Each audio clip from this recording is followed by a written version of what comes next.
You got an auto cue. That's good. Yeah. Oh no! Don't do it. How many cameras? One, two, three, four. 4 cameras. Yeah. How many do you have on yours? 3. Yeah. But we should get a 4th. What do you think about this setup? Tell you the best setup I've done is Jamie Lang. Yeah.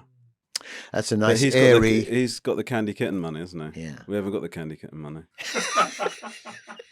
Hello, I'm Harry Hill, and you're watching the Romesh Ranganathan Show.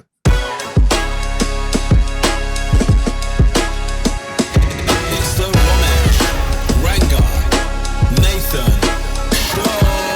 Show. Oh, shut up, Romesh. This episode is brought to you by Tilda Rice, the UK's favourite rice brand. Now, I'll be honest with you, I used to think rice was just rice. Stick it in a pan, hope for the best, eat whatever comes out. And for years I was fine with that, almost happy. My standards were frankly quite low. Turns out I've been doing myself a disservice. Tilda ages their basmati for up to 18 months like a fine wine, so the grains cook up fluffy and separate rather than one big, stodgy clump. They mill around 16 billion grains a day and remove any broken or inferior ones during the process, because those leach starch and give you an inconsistent, soggy texture. Tilda has a range that covers basically everything. Proper basmati rice for a curry, jasmine rice for a Thai situation, a peri-peri pouch on a Tuesday when cooking feels like too much of a commitment. Over 25 ready-to-heat flavours, 2 minutes in the microwave. Suddenly your sad desk lunch has a bit of ambition about it. Maybe even people around you will become jealous. That level of care and attention is more than I apply to most things in my life, if I'm being honest. Live like you mean it with Tilda Rice in major supermarkets and at tilda.com. Okay, shall I introduce you? Yeah. My guest today is a wildly inventive comedian, presenter, author, and a British comedy great. You've got wildly inventive off something else, right? Yeah, I don't know. That's not your GPT or words. something. What do you mean? Yeah? I think you're wildly inventive. Oh, let me do it in my words then. Can we just scroll it back? My guest today is fucking inventive. Comedian, presenter, That's more the author, Romesh I know. and a British comedy. After winning the Perrier Best Newcomer Award. You can't say that about me. You're going to get so many complaints. People love me. Yeah, I know they do, but I mean it in an affectionate way. Mind you, there's a few that don't. Yeah. After triumphing. Triumphing. Is that a word? Triumphing. After Triumphing. triumphing. After triumphing. I was trying to make it my own, but I don't even know the word. With the Perrier Best Newcomer Award in 1992, he's gone on to build a 30-year career doing things pretty much no one else could get away with. He's won 8 British Comedy Awards, 3 BAFTAs, created truly iconic shows from TV Burp to Alien Time Capsule. Fun Capsule. What? No one gets that right. It wasn't Time Capsule. No, it's Fun Capsule. Everyone says Time Capsule. So sorry. What a fuck up. He's won 8 British Comedy Awards, 3 BAFTAs, and created truly iconic shows from TV Burp to Time Capsule. He voiced family favourite You've Been Framed for nearly 2 decades. As well as writing a series of hit children's books, he plays an animated paintbrush on CBBC's Go Get Arty. That's just you. Made by the same production company. That wouldn't even... Let me reword it. That wouldn't even really get on the...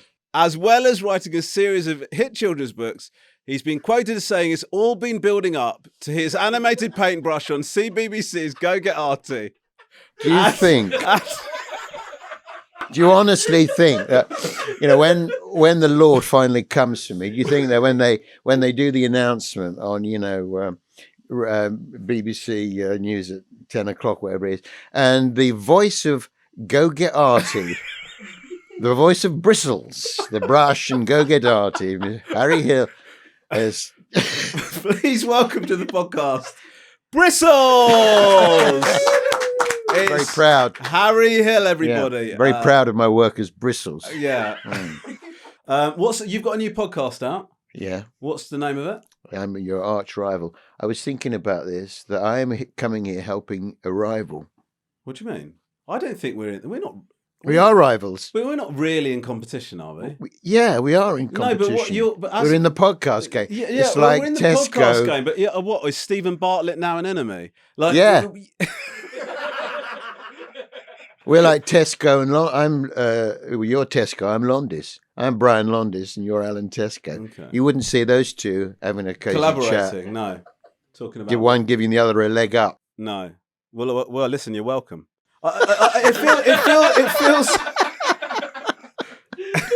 It feels like I'm the one that's taking the risk here. Yeah. It's great for you. And we're promoting it. Yeah, that's true. I mean, yeah. obviously, Yeah. we I will. mean, are you promoting me or am I promoting you? I can't I'm figure it lending out. you my You're profile. You're lending me your cash out. Yeah.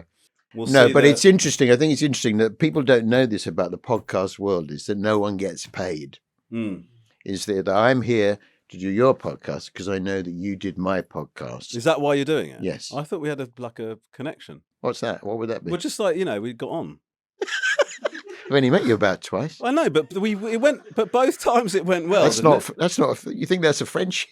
I didn't think it was a friendship. I certainly wouldn't call it a friendship. No, I it's love you. I was also- talking actually earlier, but I don't want to. But I was talking. I've just come from the reason I'm wearing makeup. Yes. Some of you are probably looking at me thinking, "I wonder why he's wearing." Wonder if Harry Hill wears makeup all the time these days.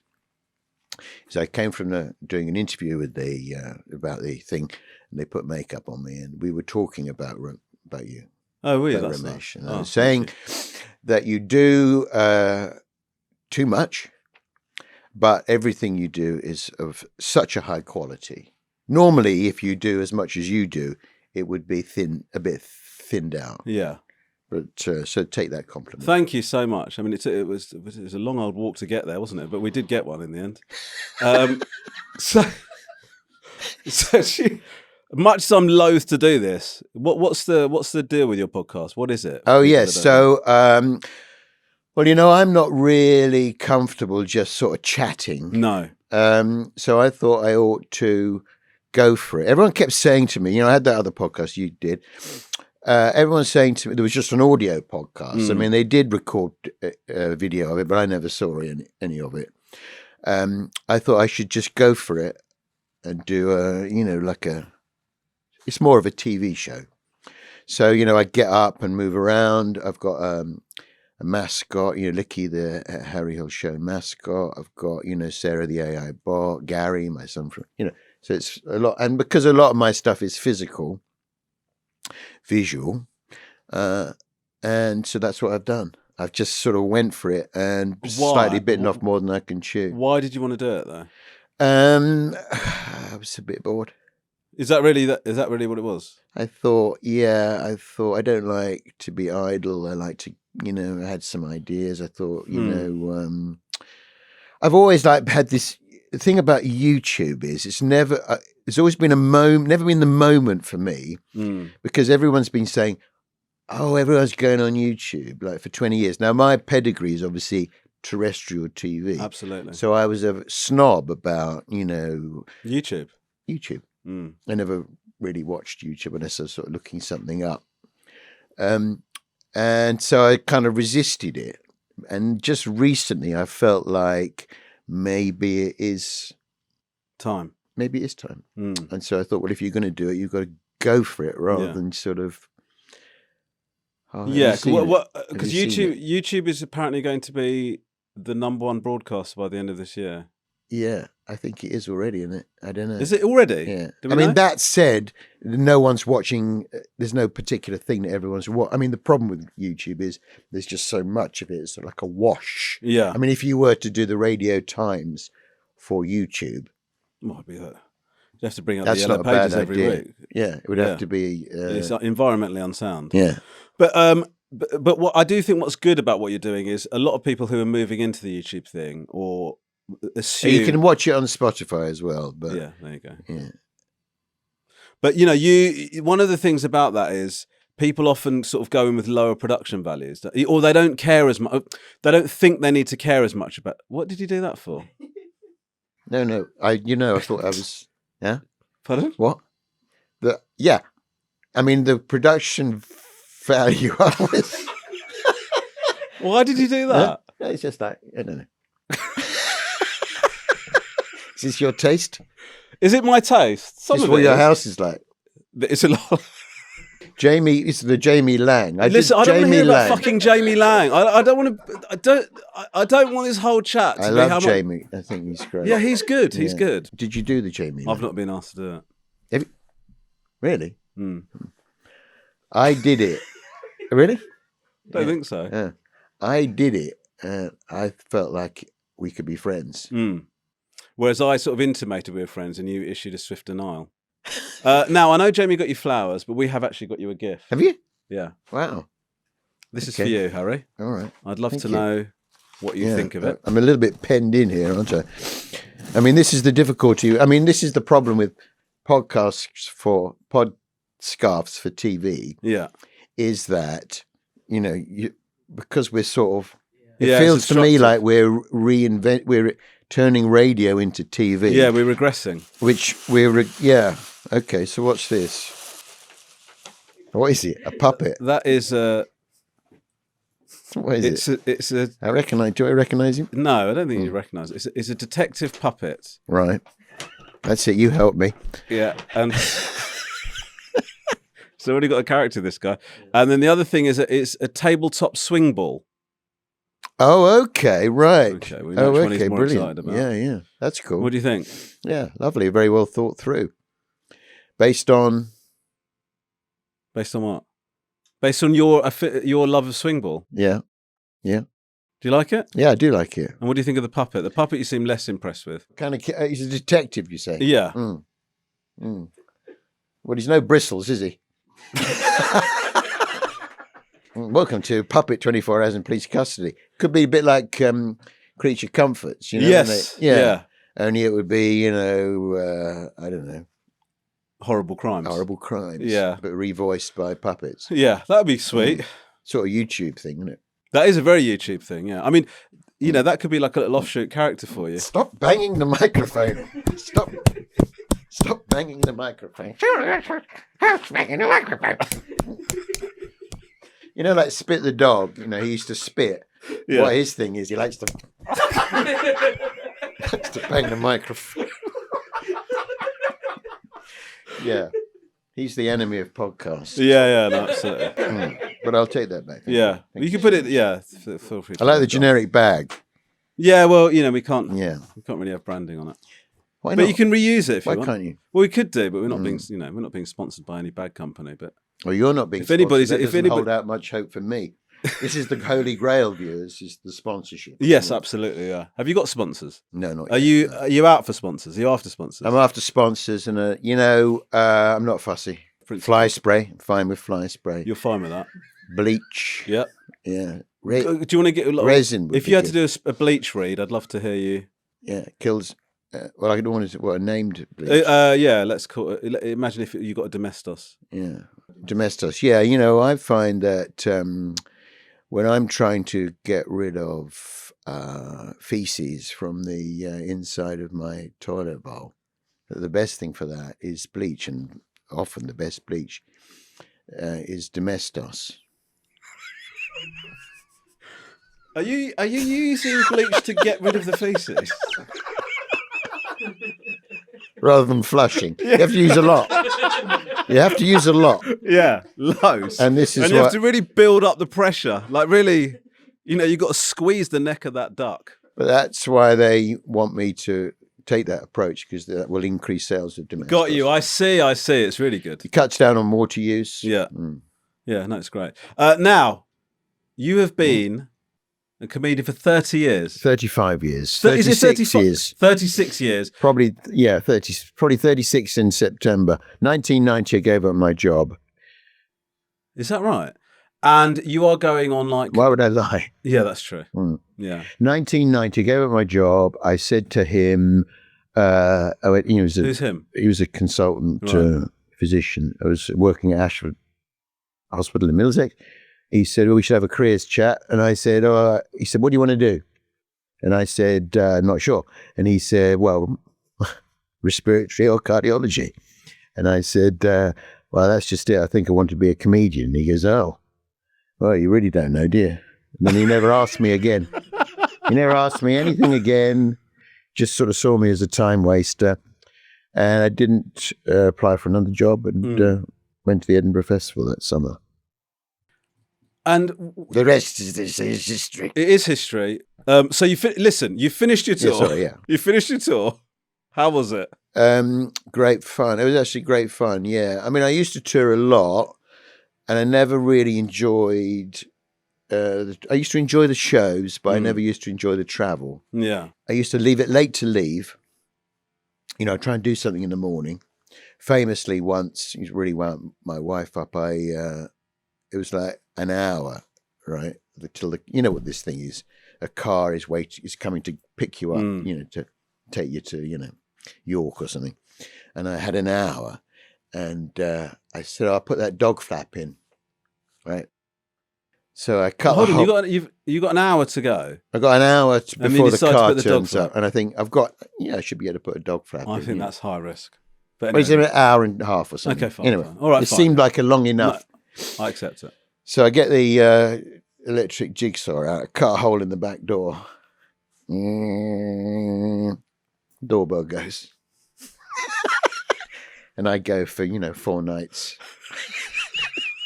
My wife, furious. She goes to me, "You're useless at DIY." She said, "You're never doing any more DIY." And I never have. Never have after that. And then what happened was I went on tour with Tim Vine. He was on tour. Yeah. And I said, I'll come along for a day. Went to see... Just to shadow him? Yeah. You're not planning on going on stage? Just to hang out with him. Yeah, cool. He was doing his Elvis. We should do that. Yeah, I'd love to. I'd love to. And so I hung out with him. And the way he does it, he commits to it. Yeah. Right? So he goes early. I would leave it to, as late as I could so I'd get stuck in traffic, I'd be on the Edgware Road, get to the venue, brush my teeth, walk on. What he does, he goes to the hotel, books into the hotel. He has a nice lunch, pizza, has a sort of, he has a neck massage, but, has a sort of lie on the bed. Actually, I don't know that, but what I'm getting at is that then he would turn up refreshed, just really ready to give the day over. Yeah, give the day over to the show. And I thought, that's sort of what because what he says is often what he says when he's on tour is, he loves sort of staying in the hotels and the sort of social aspect of it. And he says to we have the same tour manager. And he said, the tour manager says, what Tim says is, sometimes he'll turn to me and say, "I could live like this, And that is sort of, you have to live, we've only got a limited amount of time. And so you should enjoy every part of the process. So cut a long story short, having that change of attitude, I enjoyed this tour more than any other tour. And because my kids are older now, I've got 3 girls in their 20s. For some of the time, they came out for a few days, so I did Dundee and Aberdeen and Glasgow, and they came up for that Scottish leg, and that was just really good fun. You've been doing it for long enough. I mean, obviously, when you started, and now you're seen like you are a comedy legend, and people. You don't know how you're seen. No, you don't. But you are.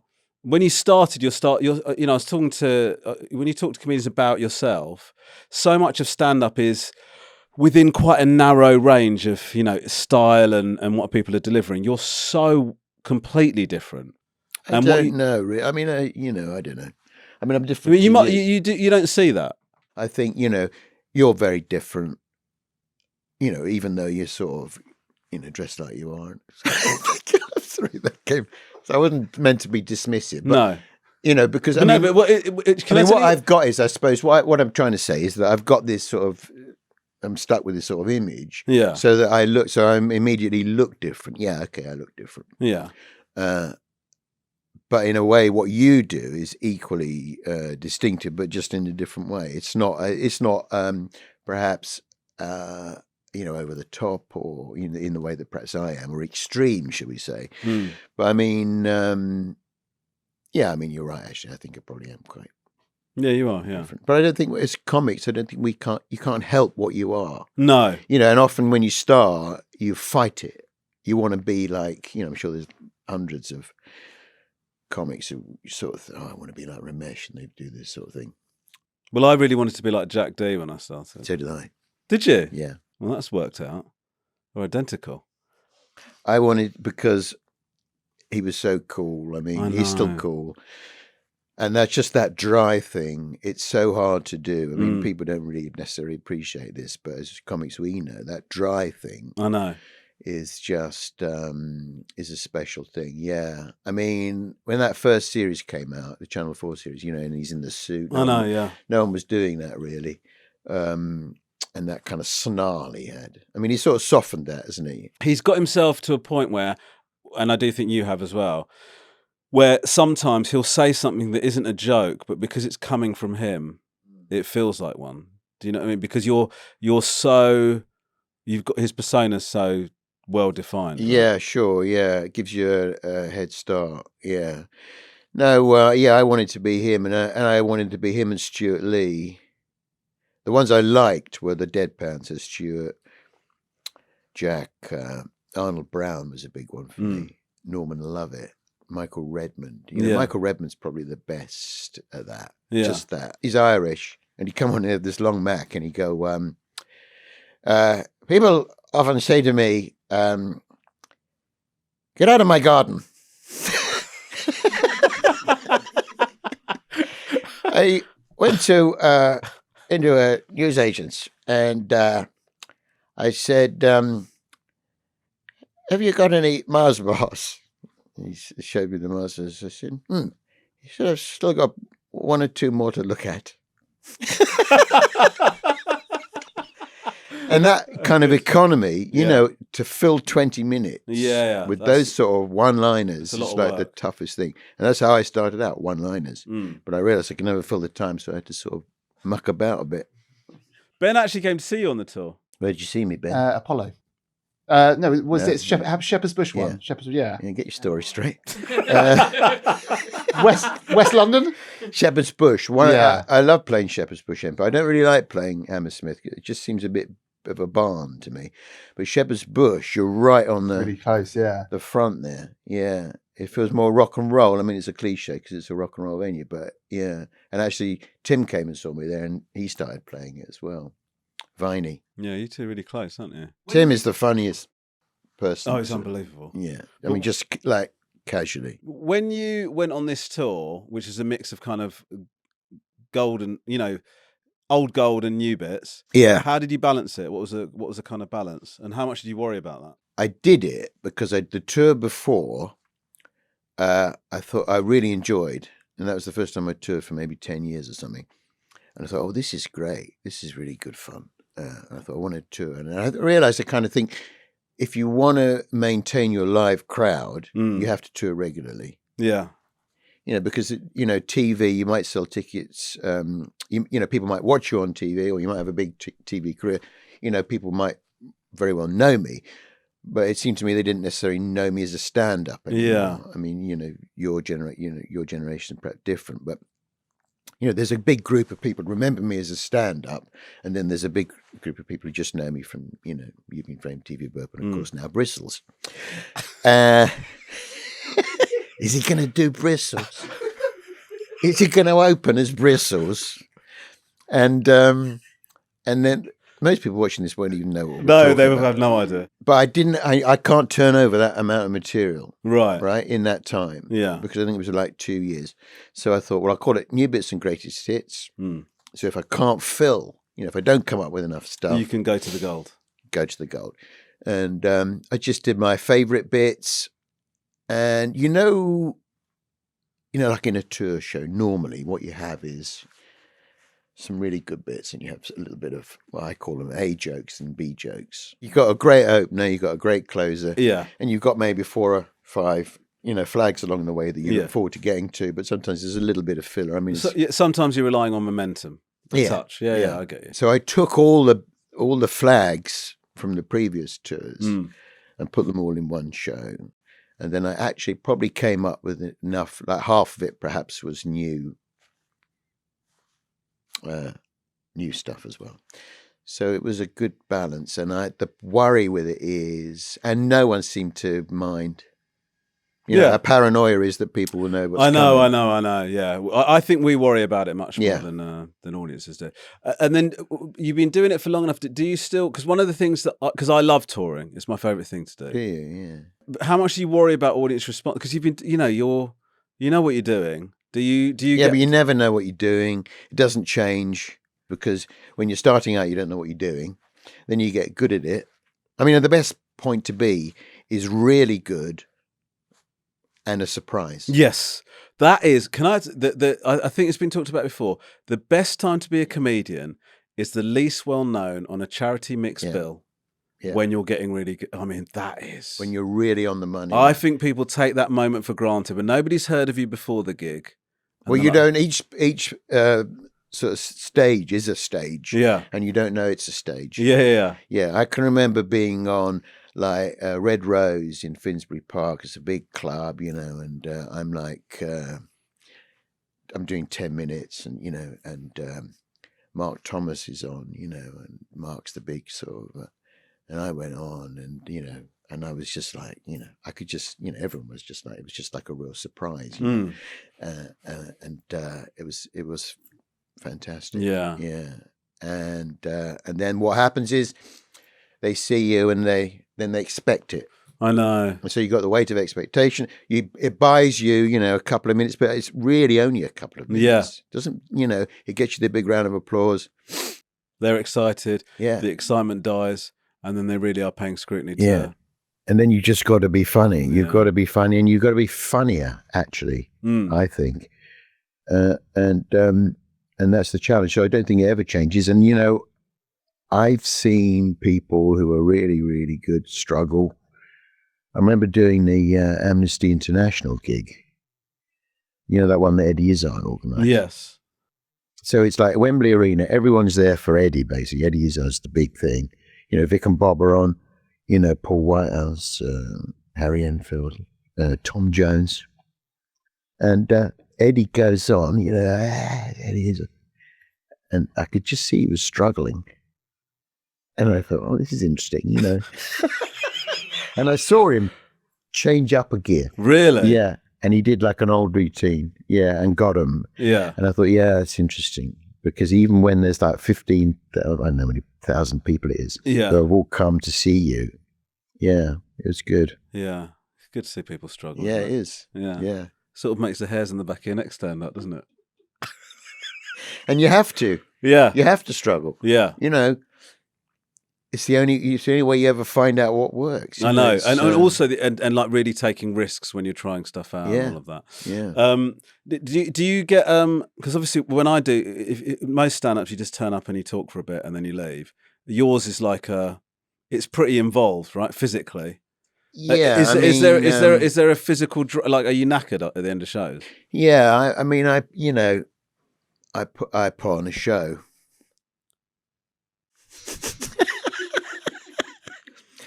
So what I like, It's bells and whistles, isn't it? well, what That's your I like thing. is, you know, is I have to have fun too. Right. And I find that if I'm on the road and it's just me and a driver, I just get a bit bored and Sad. a bit sad. Yeah, It's yeah, a bit, you I know, get you it. get, you know, it's the hotel breakfast and the, you know, Ginster's buffet bar. And so I like to have a stooge or, you know, someone. I've got this guy, Kevin, you know, little Kev. He comes on. There's no real need for him, but, you know, he's got a couple of moments that I just really amused. I did this thing, right? So TV Burp, years ago, I had this character, Wagbo, which is just a pure indulgence on my part, was this idea that Wagner from X Factor had mated with Mary Byrne, who was on the till at Tesco, and they had this child, and I called it Wagbo, right? Yeah. And which I really loved. A lot of people didn't like it. They just wanted the clips. But anyway, we persevered with it. Some of the other writers on TV Burp didn't even like it. And then the producer kind of, and what he would do is he would turn up on other people's shows and he'd kiss them. He'd run onto the set. So he'd run onto the set of the Alan Titchmarsh show. He'd kiss Alan Titchmarsh. So we, you know, all these shows were in on it. Even Newsnight, Kirsty Walk on Newsnight allowed it. The producer kind of lent on me to kill Wagbo off. Right. Right. How do they break that to you? He said, well, you know, he's quite gruff. You know, Spencer, he's quite Yes, yeah.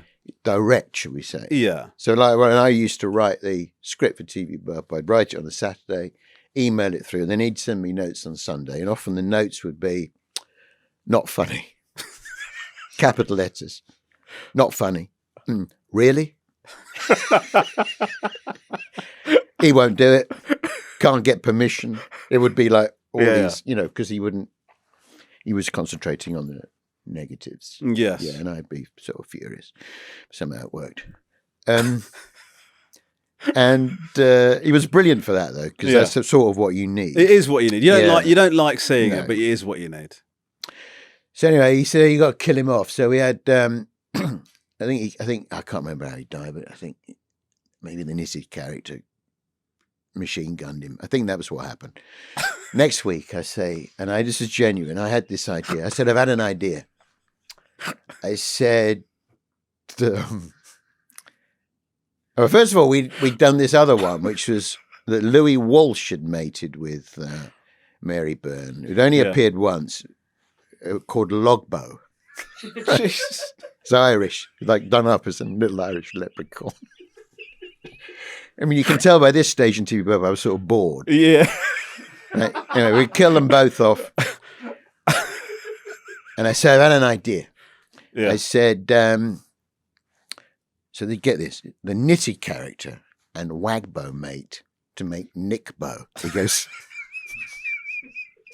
goes, we're not doing that. Nickbo. Yeah. Oh God, that's good. And one of the things one of the things you are good at, actually, because actually, as you've been doing, one of the things That came up.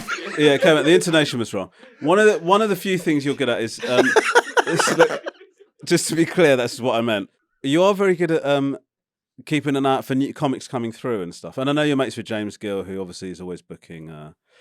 James Gill, yeah. Bringing new comedians to always be comedy. On that podcast of mine, the Harry Hill Show, it's we mention him virtually every week on that show. Really? When you get and you get comics talking, eventually the conversation comes around to ABC comedy and James Gill. Yeah. And the comics love that. He runs it in a really great way, but also it's a really easy crowd. You can't fail there. No, but that's the problem. Is imagine one day you do, then what happens to your self-esteem? Yeah, that's the end. Yeah. Who do you like? That's when you know it's time to give up. Yeah, the I night think you die at ABC. When you die at ABC, he'll be waiting there, with a sort of a letter from the sort of international. Sorry, board. Maestro, it's over. It's quietness for you. Who do you like watching now? Like I like the oddball, so I like Freddie Meredith. Yes, he's very odd. I mean, very unusual.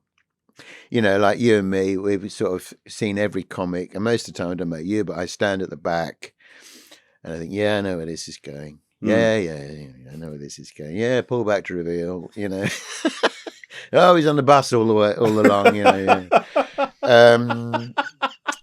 And part of me gets a bit angry as well. Do you really? Yeah. I get a little bit angry. I think, it's a bit lazy,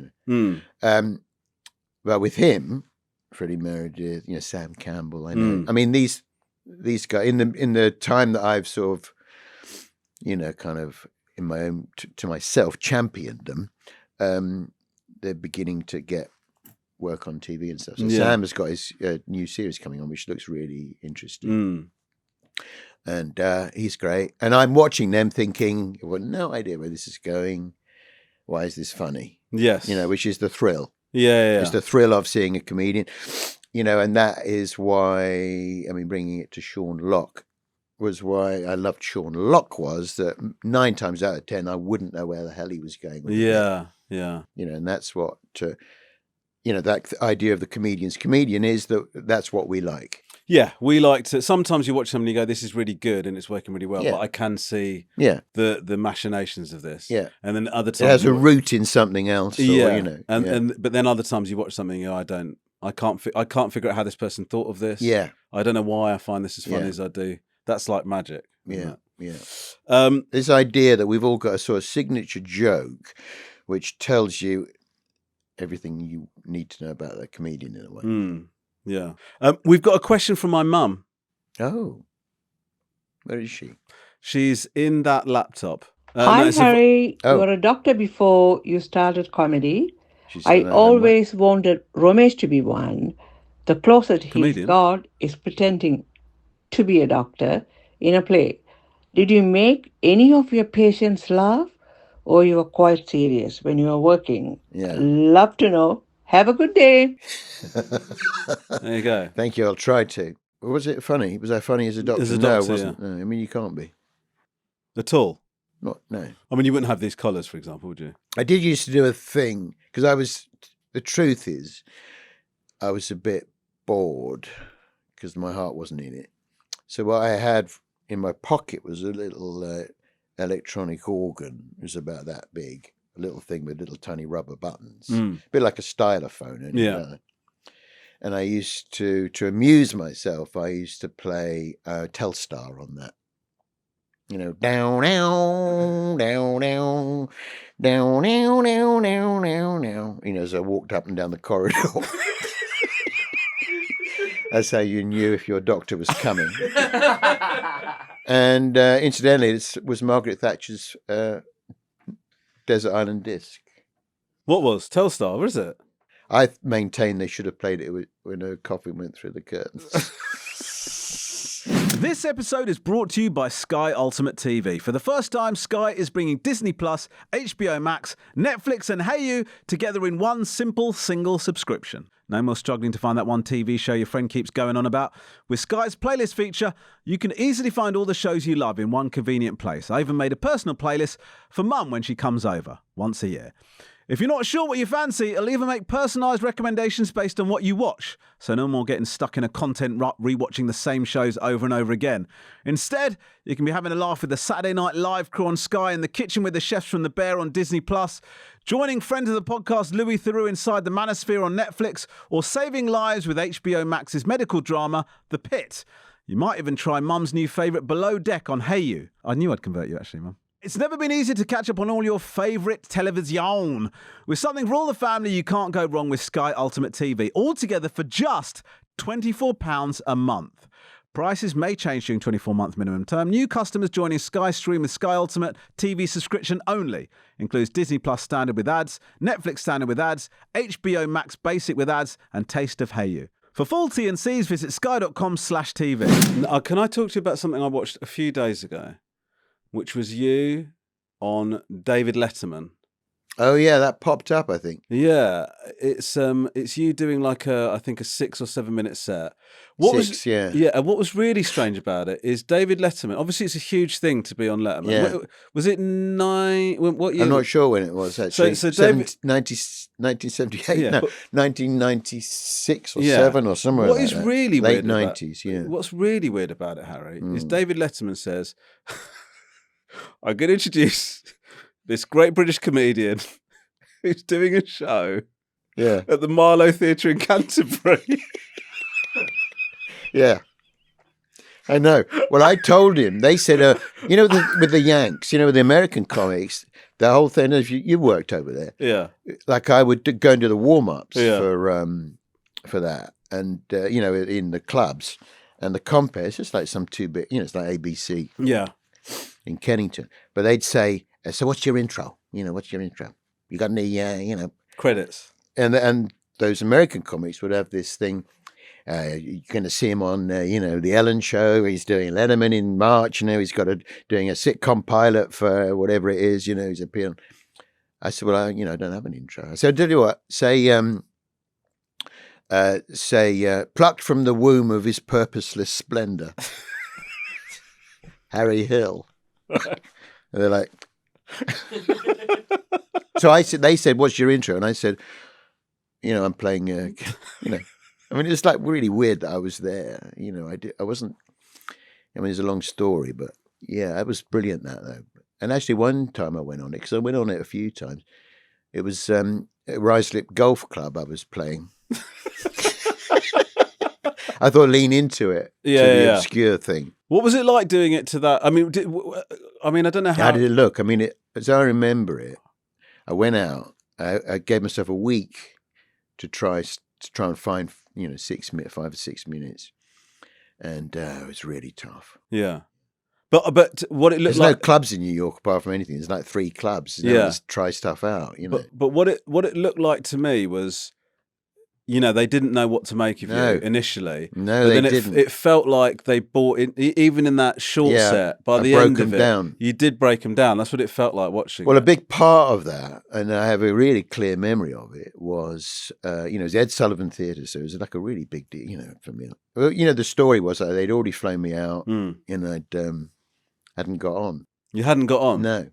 Well, they pulled you. Yeah. I mean, it's a long. Do you want me to tell the whole story? Is I did it in.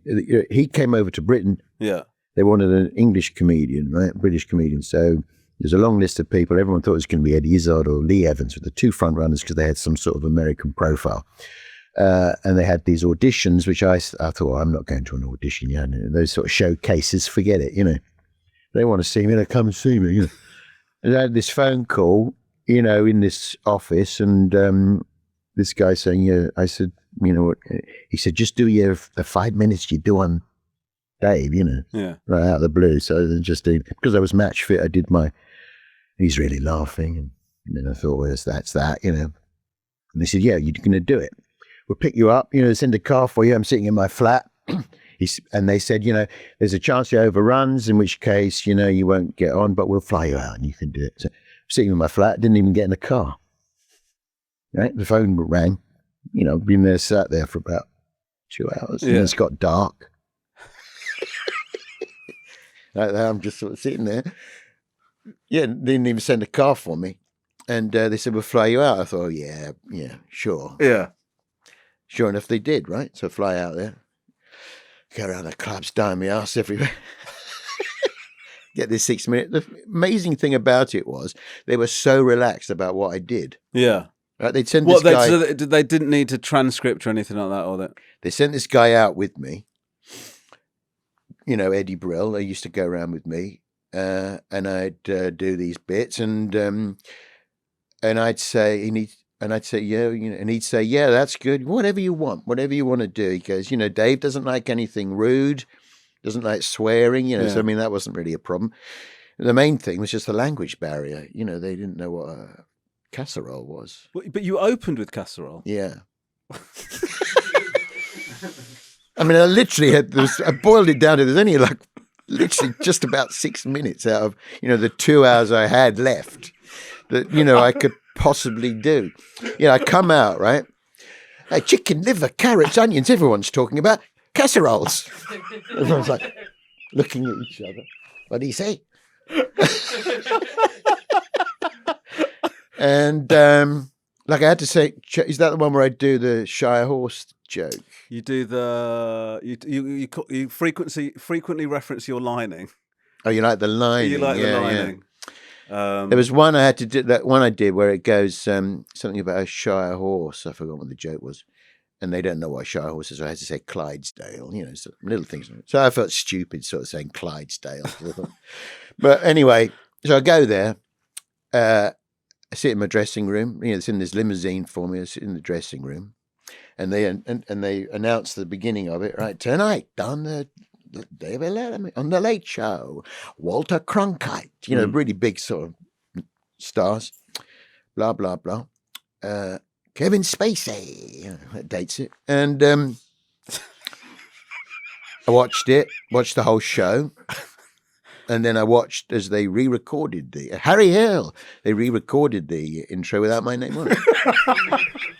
Knock on the door. Yeah, sorry. We'll bring you back, right? Right. All right. And I walk down the corridor.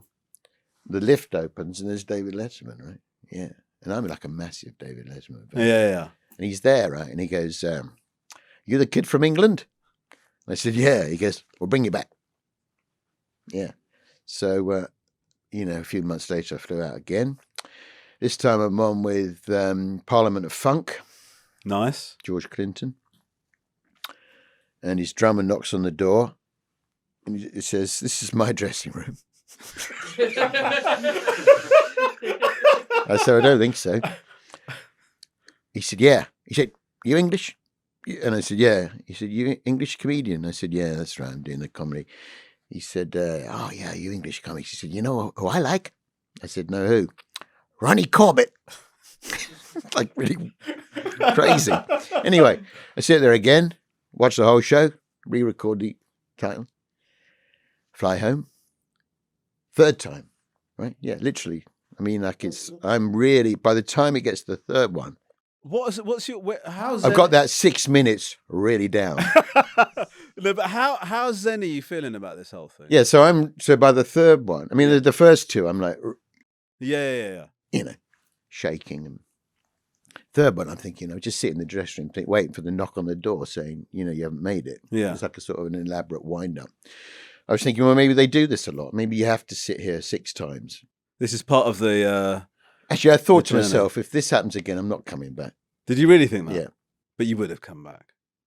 I don't think I would. No. Really? No, it was a real drag. It was costing me Right. a fortune as well. Oh yeah. Okay. Yeah. Yeah. Sure. Anyways, third time I go on, so I'm really relaxed. Yeah.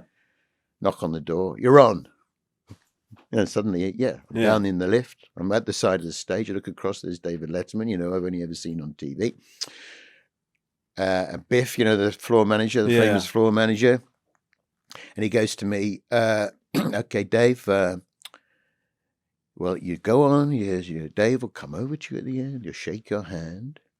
And sometimes, not always, but sometimes, if he really likes it, he'll ask you to go and sit next to him. And then we'll go to the ad break. And then after the ad break, we come back and you'll be sitting there and he'll say what's happening tomorrow, right? This is that short bit.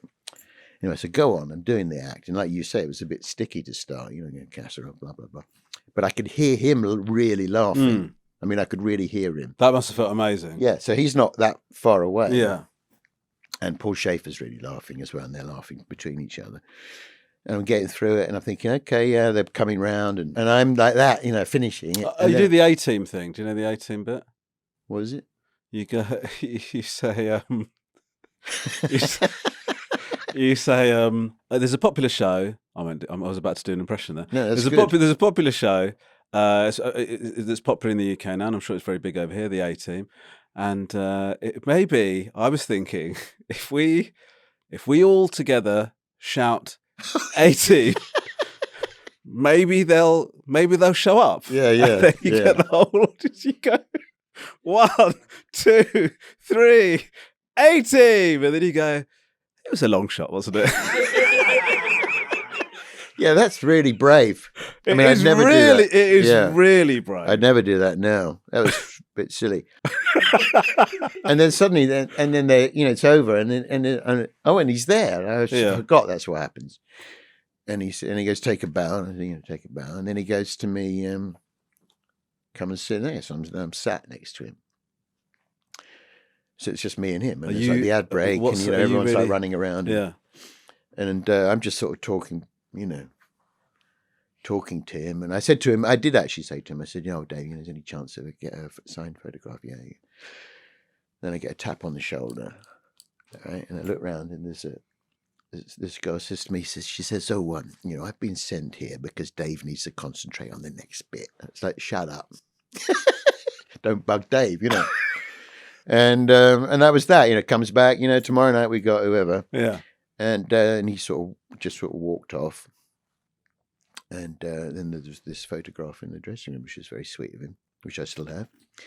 And then I went back fairly regularly. I did it. I don't know how many times I did it. 5 times, something like that. Were you thinking that? And the second time I did it, I'm waiting there to go. So I never got bumped again. Second time I get there. I'm waiting in the wings. I look across at Dave. He sees me and he goes, "Hi, Harry," like that. That's so amazing. That was so cool. I mean, it couldn't have gone better for me. And then at one time, he started doing "You Like the Lining." Yeah, I've heard about. Yeah, I've got a video. So John he calls Gordillo. back to you. Yeah. John Gordillo, the comic. He used to get. I don't know how he got hold of it, but he sent me a video of him going, "You like the lining? You like that?" And he's going, "Let's get that guy back on." Like, it's not a very good impression, but. Yeah, that's it was incredible, thrilling. though. It was thrilling. I know you're a Letterman fan, but were you thinking? Were you thinking this is my pathway to getting huge in the States? No, not really. I mean, was it just about Letterman in itself? I suppose I was I was thinking maybe that might happen. But it's just such a thrill to do it, and but I never got any work out of it. I never got a single Nothing at all. No, never got anything. The truth is, if you're the comic on Letterman, you're going on last thing on a Friday night, which is like 12:30. Yeah. 12:30 midnight. You know, the viewing figures for David Letterman at that time were about 1 million. Yeah. You know, it's really late. It's a really Yeah, late show. yeah, Everyone yeah. forgets that, but you know, it's a really late show, that. And I never got anything out of it. And actually, by the time it came to the last one, I think I did it was a New Year's Eve, which is like a weird. And I was getting really short of stuff. You know, I was like, actually, the last one I did this thing, which I'm crazy thinking about. It was I said I'm going to recreate Elvis. You know, it's the Ed Sullivan Theatre. I'm going to recreate Elvis's debut appearance on the Ed Sullivan Show with my knees, right? And I had this thing where I would roll up the trousers and I had a face painted on my knee of Elvis, and I had another one painted of I said painted, it was drawn on with marker pen, of Ed Sullivan, right? I mean, they were just like faces. Yeah, it weren't realistic depictions. And I would roll up the trouser leg and I'd go, "Ladies and gentlemen, Elvis Presley," and then I'd roll it back down and I'd go, "You ain't nothing but a house." And then the punchline was that I had them both up. And I'd go, "Take a bow." And I would go like that. I would bend my knees. And it would appear that they were bowing. Right? And I remember, I did that. I remember that night. I got in to the hotel. I had a bath, right? And I'm lying in the bath. I think, oh, God, glad that's over. And I looked down and poking up above the water, Ed Sullivan. I'm looking at my knees thinking, this is not a way to live. Just those private moments where you think, what are you doing with your life? Yeah, but it was thrilling. It was probably the most thrilling thing of Yeah, I mean, it's for actually comics. You know, people. The weird thing was I'd come back from it, so I'd done this thing, you know, and no one had seen it. That was the other thing. If you did Des O'Connor, at least, you know, you go into Londis, Des O'Connor last night. But I think it's very exciting to see a British comedian doing that. Yeah. It's really exciting. Yeah. And, you know, the kudos, I mean, no one else was doing it. Yeah. You know, this is before Ricky Gervais or anyone. You know, hardly any comics ever get any work over in America, actually. Yeah. I mean, who was I talking to? Phil Wang. I had him on the podcast. He's very funny. He was sort of saying afterwards that he wants to break it in America. But, I mean, no one does. No. You know, if you want to be a big star in America, you've got to move to America. Start. And you've got to like work. It just sounds like a lot of hassle, doesn't it? Yeah. And I had plenty of work over here. Mm. Yeah, and you ended up doing Letterman. So But I kind of wish I'd done it. I sort of wish, because at the end they said, oh, you know, it was like, oh, is he going to? Oh, they're on the phone. You know, do you want to go? And I thought, I don't really want to go. I can't actually go. No, I don't. You know, I haven't got the stuff. I feel like it was going to be. I didn't want to get to the point where I did one where it was a bit ropey, and so part of me wishes I'd maybe gone gone for it. Gone back. No, maybe I'd gone back and done Letterman a couple of years later or something. You know, actually sort of fished it out. Yeah. You know, I just got busy. It happens. Okay, it's time to play Misquoted. This is a game that we play where I'm going to give you 5 quotes. Some of them you said, some of them you didn't. Okay. And it should lead to some light kind of Hello Yeah, Magazine content. style discussion. Okay, here's your first one. At last, a format point. Sorry. No, it's okay.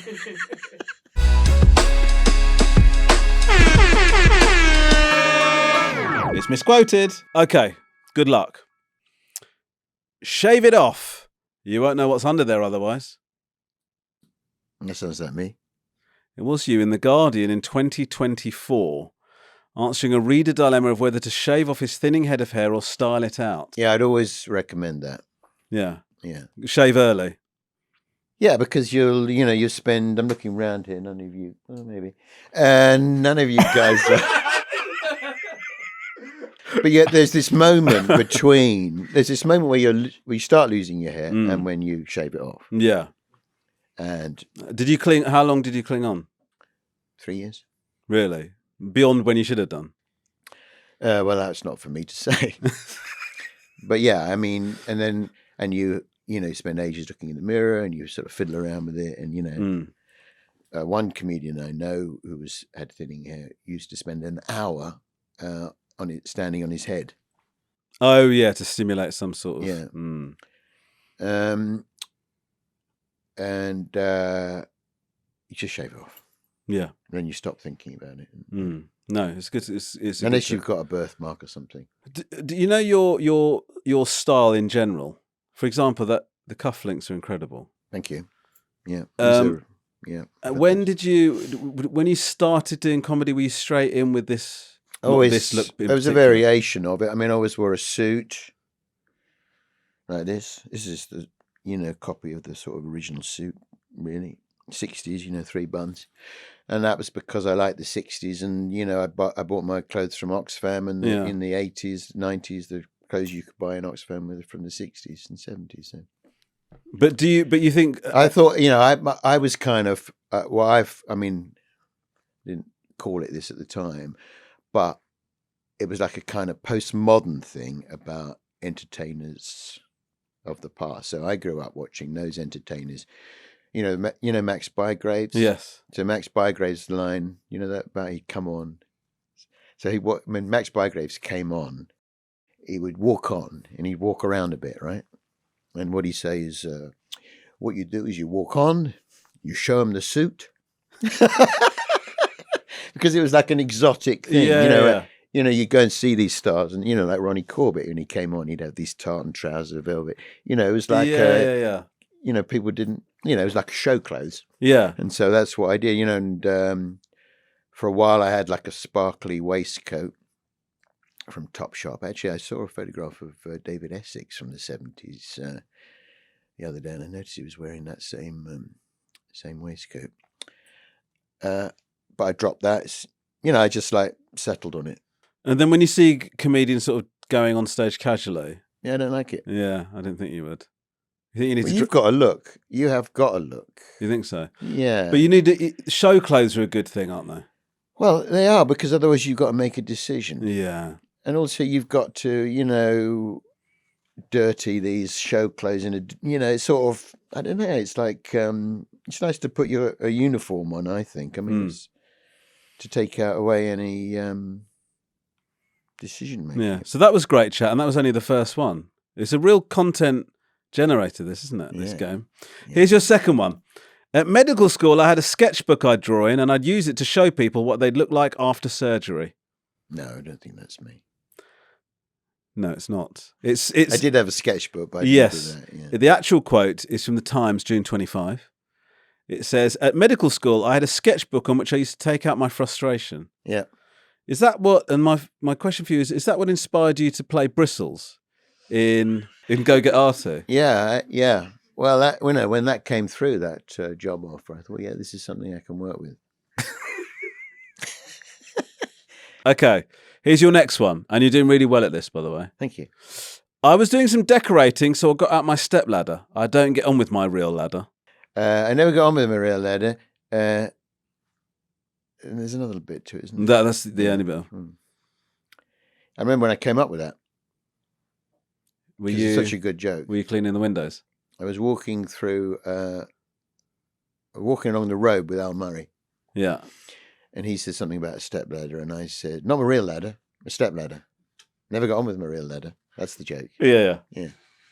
And we both had this look in our eyes like, who's going to have that? Really? And I said, can I have that? Yeah. He said, yes. Oh. Here's your next one. To this day, if anyone asks to try my glasses for selfies, it makes me really antsy. Yeah, I don't like that. How often do people do that? Well, since I said that, not much. But it was a thing from school that they would do it. Right. I had a pair of camouflage glasses.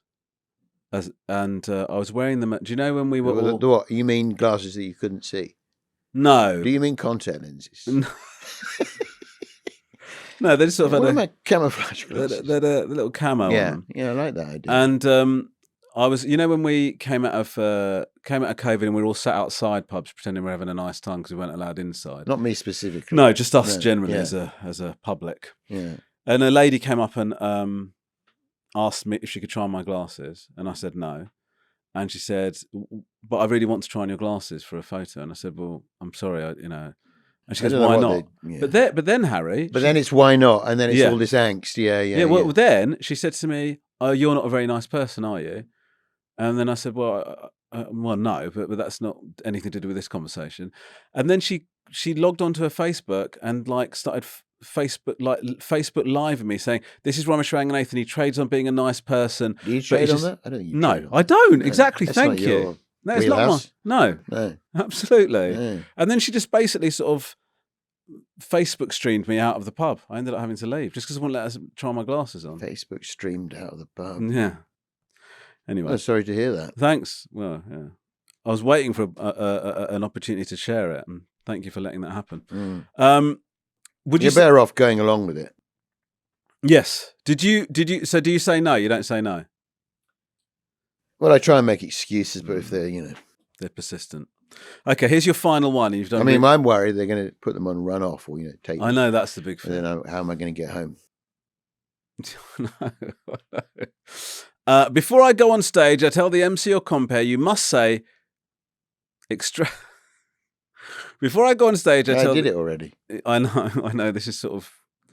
Before I go on stage, I tell the MC or compere you must say extracted from the chrysalis of unnecessary greatness. Please welcome Harry Hill. Yeah. But actually, it is, Plucked as we from the know, womb. plucked from the womb of his purposeless splendor. Please welcome Harry Hill. So there you go. You did really, really well. Thank you. It was really good. You got 5 out of 5. Congratulations, Harry Know Hill. thyself. Well, listen, Harry, it's been amazing to talk to you. Really good. What do you think of the? Have you enjoyed it? You can be I honest. always like to, I love to talk with comics about comedy. Hmm. I mean, I could do it all day long. And what I love about, being a comic is that thing where you get a group of comics together and we all chat about Hmm. who's funny, who's not funny, why it's funny, why it's not funny. Yeah, I mean, I'd love to. Yeah, we can't.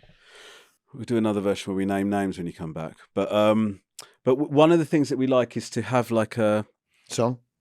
No? If you've got a song, I'd love a song. If you've got a song, I finish my, I finish my podcast with Do you? vodcast with the song. Okay. Is it with instruments and everything? It's on a track, we haven't got that sort of budget. Okay. I'm fine. self-funding it, remember? Butterfly and blue jeans. But if this goes the way I think it will, hello Domestos. What we are. They don't need to advertise. No, that's true. Everybody knows about them. We were wondering if you could give us like a hot take or a viral, something that we could clip up and put out there that would sort of get millions of views and draw a lot of attention to the podcast. Have you got anything for us? What we've been doing is, and you can use this if you know. Well, what I've been doing is Very quickly retracted. what I've been doing is at the end of the vodcast, I film the guest attacking me, Okay. and I use that as Verbally or? CMAT hits me over the head with a champagne bottle. Stuart Lee tries to strangle me with a telephone cable. Nish punches me down behind the sofa. It's that sort of thing. Okay. In the hope that that will tickle people's interest in Yeah. me, thinking, oh, how they've got that bad that that they the that guests sounds attacked good. him. But we can't do that. Well, it remains to be seen if that's going to work. Oh, I see, yeah. It's just that you looked at your hand there as if... I'm just Yeah, but bored. what you did was you just... It's quite scary what you did. This is the serial killer. Don't go into the garden. Yeah. Okay, great. Thank you so much. Give it up for Harry Hill, everybody! Thank you so much for watching this episode of the Romesh Ranganathan Show. I've been told that some of you are watching this, enjoying it, wallowing in it, but you still haven't subscribed. That's mad behaviour. You're going to miss episodes. Very silly. So follow and subscribe to the Romesh Ranganathan Show on YouTube, Spotify, Apple, or wherever you get your podcasts. We drop new episodes every Monday and Thursday. On Monday, I'm here with amazing guests talking about their career, what they're up to, having a laugh with them. And then on Thursdays, I'm joined by my mum, widely regarded as the audience's favourite Ranganathan. And we answer your questions, your stories, and your family dilemmas. So I'll see you on Thursday when I'm back here with my mum, Shanthi. Send your questions and stories to podcast@rangabee.com. Voice note or text on 07731 623 355. We genuinely love hearing from you, and there's a good chance you'll hear yourself on the show. See you next time. Oh, shut up, Romesh.